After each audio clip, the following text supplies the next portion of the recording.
Selamat malam semuanya ya. Ketemu lagi di channelnya Mr. Elis, dan siapkan diri kalian, siapkan mental kalian untuk mendengarkan cerita-cerita yang luar biasa menyeramkan ya.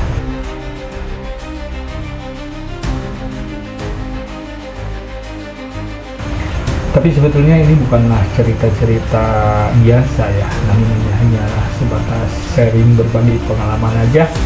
Sebagaimana yang narasumbernya itu langsung ini berdasarkan pengalaman pembicara itu sendiri, yaitu saya ya. Nah, jadi pada tahun 2018, kalau nggak salah itu tanggal 22 Desember atau Oktober ya, yang mana itu terjadi yang suatu bencana yang sangat viral sekali ya, yang mana itu menelan korban jiwanya itu sebanyak 438 orang yang meninggal, dan 7.200-an kalau nggak salah itu yang terkena dan terdampak namun luka-luka ringan ya. Nah, apa itu peristiwa, apa itu yang terjadi, yaitu tsunami Banten ya, yang mana waktu itu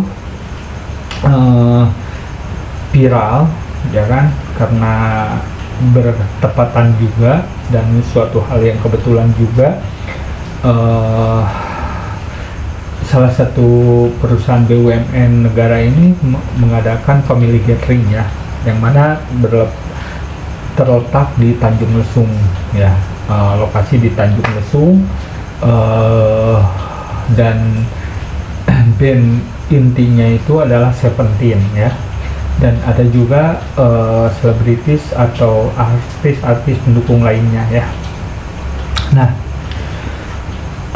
jadi pada waktu terjadinya seperti itu, pada waktu terjadinya bencana itu, saya mendapatkan informasi itu pada 10 menit setelah terjadi bencana itu, dan siap-siap, dan kemudian pada waktu pagi hari saya langsung berangkat ya, dari Jawa Barat itu, dari Bandung langsung berangkat ke Banten ya, ke titik lokasi. Nah, namun pada waktu titik pemberangkatan saya itu, saya tidak langsung ke Tanjung Lesung, karena ternyata dan nyata-nyatanya itu banyak wilayah-wilayah juga yang terkena dan terdampak gitu. Jadi Tanjung Lesung itu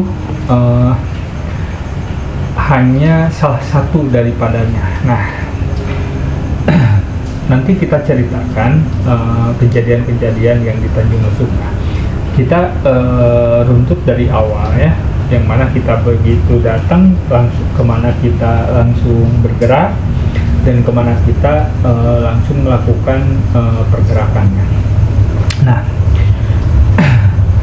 saya waktu itu datang langsung ke Banten gitu kan, dan kemudian niat awal saya itu pengen langsung ke Tanjung Lesung, namun nyatanya beberapa wilayah lain itu yang lebih parah juga ya, salah satunya Pantai Carita.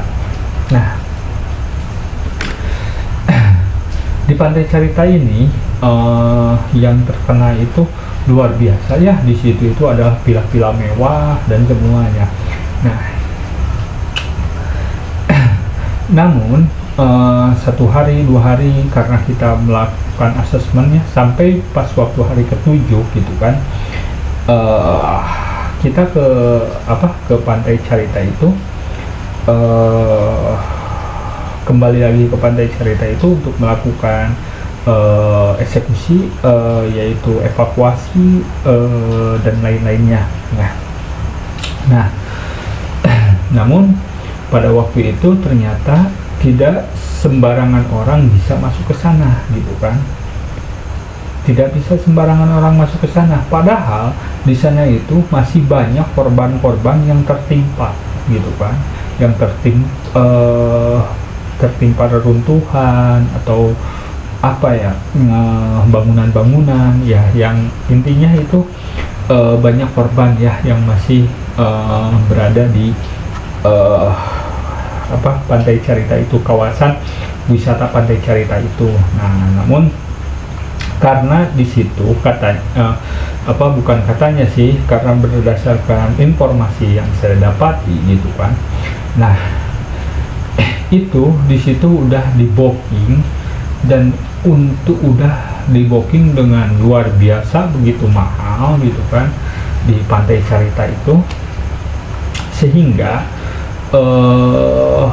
karena kejadiannya itu mau berdekatan dengan tahun baru ya. Nah, dan persiapan mungkin udah disiapkan gitu kan. Nah, karena memang uang yang begitu besar katanya itu udah masuk gitu, jadi itulah yang mendasarkan, yang melatar belakangi ke Pantai Carita ini tidak bisa sembarangan masuk orang, dan sehingga itu tidak diekspos secara luas gitu kan. Nah, hanya terbatas yang kecil-kecil saja. Nah, dan pas saya masuk ke sana gitu kan, luar biasa wangi-wanginya itu, gitu kan, sampai itu hewan-hewan liar gitu kan, ini pokoknya luar biasa indahnya di Pantai Carita itu. Namun karena saya datang dalam kondisi seperti itu, yang keindahannya itu gitu kan menjadi sesuatu yang mencekam. Nah, karena di Pantai Carita itu ya tidak ada villa-villa yang abal-abal gitu kan, semuanya itu eksklusif semua gitu. Luar biasa Pantai Carita itu ya. Jadi Provinsi Banten ini luar biasa ya dari segi wisatanya, dan pokoknya sumber daya alamnya itu luar biasa gitu kan. Karena kenapa? Banyak tempat-tempat yang kelas atas, menengah ke atas itu berada di Provinsi Banten gitu kan, termasuk seperti perumahan BSD ataupun wisatanya itu ya di seperti Anyar gitu kan. Nah, Pantai Carita ini termasuk salah satunya. Nah, di kawasan Pantai Carita ini itu semuanya itu udah dibikin villa-villa gitu kan, yang luar biasa indahnya. Nah, pas kita masuk ke sana gitu kan, itu wanginya itu luar biasa, sampai teman-teman nggak semuanya juga yang bisa akses ke sana, itu nggak semuanya juga kuat gitu. Sampai bahkan bukan dari para relawan saja, tapi dari aparat sendiri gitu kan, banyak yang mengundurkan diri untuk melakukan pergerakan di Pantai Carita itu gitu kan, karena luar biasa gitu, menyeramkannya. Sampai betul adanya gitu kan, pas masuk ke sana kita dengan beberapa tim itu, pas masuk ke sana itu suasana mencekam, sepi. Sampai kita ngobrol pun, berbincang-bincang sama teman-teman pun tim itu tetap aja sunyi gitu, suasananya sunyi gitu, sunyi. Bagaimana sih sunyi gitu? Nah, sehingga pas waktu kita semuanya diem gitu kan, semuanya diem,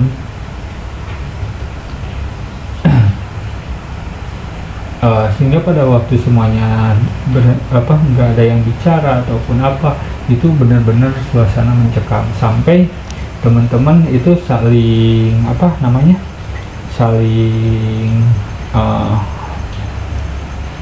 tepuk-tepuk ya secara diam-diam gitu kan. Nah, untuk memberikan kode bahwa mengajak kita untuk pergi dari lokasi itu gitu kan. Nah, namun bukan tanpa alasan terjadinya seperti itu gitu kan, karena benar gitu kan, suasana mencekam tapi suara itu kayak ada yang bicara gitu. Maksudnya apa sih ya, ada yang ngobrol gitu kan, sampai ada yang tolong apa, pokoknya waktu itu sampai benar-benar itu satu tim yang mereka itu sudah terbiasa, bahkan di tempat-tempat seperti apa kayak evakuasi jenazah ataupun apa, mereka itu saya ngelihat benar-benar kayak luar biasa gitu, luar biasa. Mereka itu jadi takut gitu, kayak yang ketakutan gitu kan, bukan ya kita bilang lagi ya, bukan hanya teman-teman dari tim relawan juga, tapi bahkan dari aparatur Brimob, terus seperti ABRI pun sama, rasakan hal yang sama. Sampai kita waktu itu berkumpul dan berdiskusi gitu kan, sampai siap-siap mereka itu untuk berebutan lari duluan gitu. Itu. Namun ada yang hal unik gitu. Di Pantai Carita itu gitu kan, nah di deretan itu ada salah satu pesantren, lupa saya pesantrennya apa namanya, yang pasti itu pesantren Quran ya. Nah di wilayah itu si pesantren dan masjidnya itu berderetan dengan ini, jadi satu jajar ya di pinggir di pinggir pantai ini.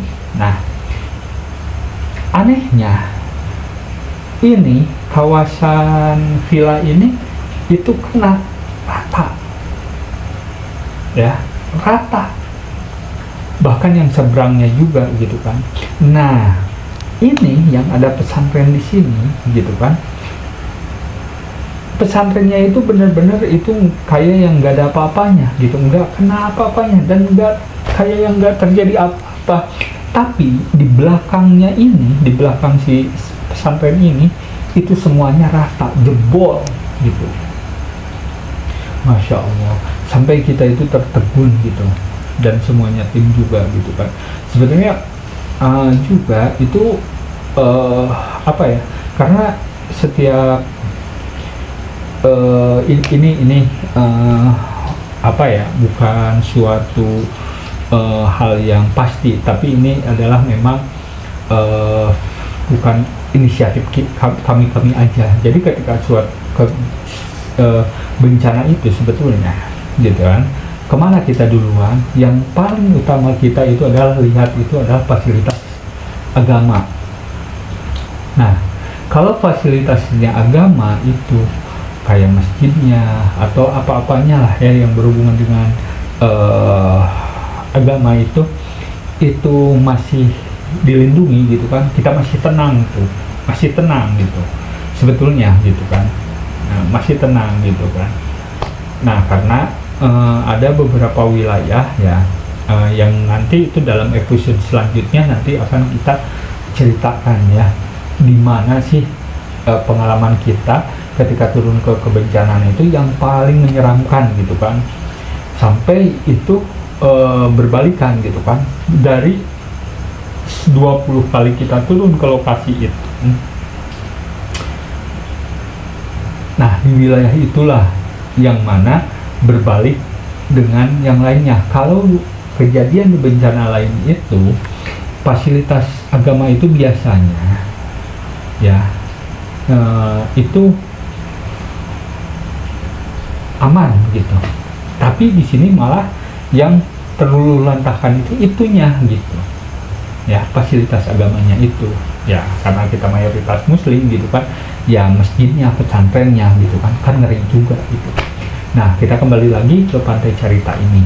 Nah sampai pas waktu itu kita lagi pergerakan itu dan mendengar suara-suara kayak gitu gitu kan, dan kita emang mau siap-siap berlari-lari gitu kan untuk berlomba-lomba gimana ya, saking takutnya gitu kan. Nah, namun kita karena tanggung jawab yang lebih, kita bertahan di situ gitu kan. Nah, sampai nah kita dapat menemukan beberapa jenazah ya, beberapa jenazah yang memang itu sudah apa ya, tidak terdata ataupun memang sudah beberapa kali dilakukan penemuan, itu bisa ditemukan dengan nggak tahu itu ya, itu apakah apa, tapi memang itu dia ada masuk dalam mimpi dalam salah satu relawan itu. Namun si relawan yang mimpinya itu tidak ikut serta ke situ, dia hanya memberikan arahan dan petunjuk, dan si relawannya ini itu malah sakit gitu kan, dan akhirnya dievakuasi untuk ke rumah sakit. Nah, mengerikan gitu kan. Nah, jadi itulah ya episode pertama ya, cerita pembuka ya, ini belum masuk ke inti ya, tsunami Banten itu ya. Sekian dan terima kasih. Wassalamualaikum warahmatullahi wabarakatuh. Selamat malam.